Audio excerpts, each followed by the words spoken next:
आज म बनाउँदैछु हेर्दै खान मन लाग्ने खसीको मासु। आई मिन हेर्दै खाम हुने खसीको मासु। सुरुमा त तपाईँको एक्सले तपाईँलाई इग्नोर हाने चाहिँ प्याजको पहिलो लेयरलाई इग्नोर हान्दै प्याजलाई मजाले फाइन चपिङ गर्ने। त्यसपछि मासु पकाउने भाँडामा शुद्ध तोरीको तेल खनाउने र तेललाई मजाले तात्न दिएपछि त्यसमा जिरा र खुर्सानी फुराउने। जिरा र खुर्सानी हालेको केही बेरमै अघि काटेको प्याज हाल्ने, त्यसपछि मजाले चलाउने र प्याज भुटेर अलिकति रातो भइसकेपछि त्यसमा हाल्ने खसीको मासु।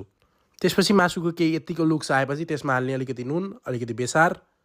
नुन र बेसार हालेपछि पनि यसलाई केही बेरसम्म अझै भुट्ने, रातो गराउने। त्यसपछि यो रेसिपीमा छुटाउनै नहुने कुरा बिचमा एउटा नानीलाई बनाउने र बोसो खुवाउन लगाउने। त्यसपछि हामीसँग छ यहाँ पिसेर राखेको मसला जसमा जिरा, धनिया, खुर्सानी, अदुवा, लसुनको पेस्ट त्यो हालेर मजाले मासु अझै एकैछिन भुट्ने र भुटेर केही यस्तो देखिएपछि त्यसमा हाल्ने काटेर राखेको गोलभेडा हालेर मजाले चलाएपछि फाइनल टच र गार्निसिङको लागि लास्टमा हाल्ने हरियो धनिया मजाले काटेर त्यसपछि मासुको लुक्स केही यस्तो देखिन्छ। र मासुमा मैले लास्टमा एउटा केही सिक्रेट इन्ग्रिडियन्ट हालेको छु, त्यो पत्ता लगाउनु होला कमेन्ट बक्समा। त्यसपछि यसरी पकाएको मासुलाई मजाले भातसँग इन्जोय गर्न सकिन्छ। Thank you so much for watching, by.